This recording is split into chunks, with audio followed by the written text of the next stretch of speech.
امام جعفر صادق علیہ الصلاۃ والسلام اپنے صحابی مفضل سے فرماتے ہیں، مفضل جانتے ہو خدا نے تمہیں 5 حواس کیوں عطا فرمائے؟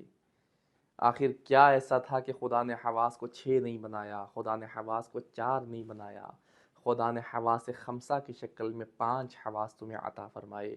تمہارے پاس دیکھنے کی حس ہے، تمہارے پاس سونگنے کی حس ہے، تمہارے پاس بولنے کی حس ہے، تمہارے پاس سننے کی حس ہے، اور تمہارے پاس چھونے کی حس ہے۔ آخر یہ 5 حواس میں خدا نے منحصر کیوں کیا حواس کو؟ مولا فرماتے اس لیے مفضل، اس کائنات میں جتنی چیزیں ان کا تعلق یا تمہارے دیکھنے کے ساتھ ہے، دیکھ کر تم چیزوں کے بارے میں آگاہی حاصل کر سکتے ہو۔ اگر اس کائنات کی ہر شے کی خداوند متعال دیکھنے کی ان میں صلاحیت رکھتا، ان کو دیکھ کر تم ان تک پہنچ سکتے، لیکن تمہارے پاس یہ حس نہ ہوتی کہ تم چیزوں کو دیکھ سکو، پھر وہ تمام مناظر کا فائدہ نہیں کہ جو مناظر خداوند متعال نے بنائے ہیں۔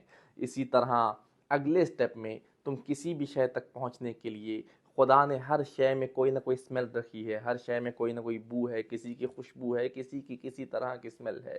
تم وہ خوشبو سونگھ کر اس کی بو کے ذریعے اس تک پہنچ سکتے ہو۔ خدا اگر ہر شے میں کوئی نہ کوئی بو رکھتا لیکن تمہارے پاس سونگھنے کی حس نہ ہوتی تو ان تمام خوشبوؤں کا کوئی فائدہ نہ ہوتا۔ خدا نے تمہیں سونگھنے کی حس عطا فرمائی کہ تم سونگھ کر چیزوں تک پہنچ جاؤ۔ اس کے بعد خدا نے ہر شے میں کوئی نہ کوئی ذائقہ رکھا ہے، کسی کا ترش ذائقہ ہے، کسی شے کا میٹھا ذائقہ ہے، کسی شے کا نمکین ذائقہ ہے، کسی شے کا اچھا ذائقہ ہے، کسی کا برا ذائقہ ہے۔ اس ذائقے کا تمہیں تب پتہ چلتا ہے جب تم خداوند متعال کی طرف سے دی گئی چکھنے کی حس کو استعمال کرتے ہو۔ اگر خدا ان سب اشیاء میں ذائقے تو رکھتا لیکن تمہارے پاس چکھنے کی حس نہ ہوتی، یہ سب ذائقے بیکار چلے جاتے۔ ہاں، خداوند متعال نے چیزوں کی آواز رکھی ہے، ہر شے کی کوئی نہ کوئی آواز ہے، ہر جاندار آواز رکھتا ہے۔ اس آواز کے ذریعے اس شے کے بارے میں علم حاصل کیا جا سکتا ہے کہ یہ کون سی آواز ہے، کون ہے جو میری سمت بڑھ رہا ہے۔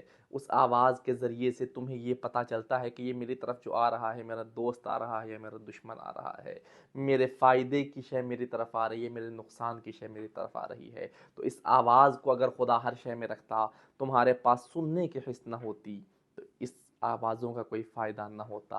اور اس کے بعد ہر شے کا خداوند متعال نے کوئی نہ کوئی اس میں یا نرمی رکھی ہے یا سختی رکھی ہے یا گرم ہے یا ٹھنڈی ہے۔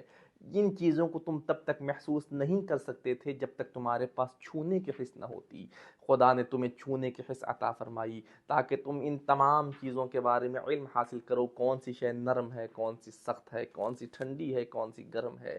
یہ تب محسوس کر سکتے ہو جب خدا کی اس عطا کردہ حس کو استعمال کرو گے۔ تو اے مفضل، خداوند متعال نے اس کائنات کی تمام اشیاء کو حواس خمسہ میں مقید کیا ہے کہ ان 5 حواس کے ذریعے سے تم کسی بھی شے کے بارے میں آگاہی حاصل کر سکتے ہو۔ اگر ان میں سے کوئی حس بھی نہ ہوتی تو ہو سکتا ہے تم کسی نہ کسی شے کے علم سے غافل رہ جاتے۔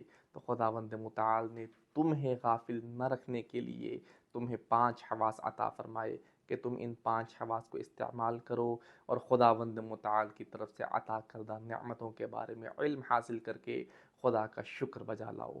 والسلام علیکم ورحمۃ اللہ وبرکاتہ۔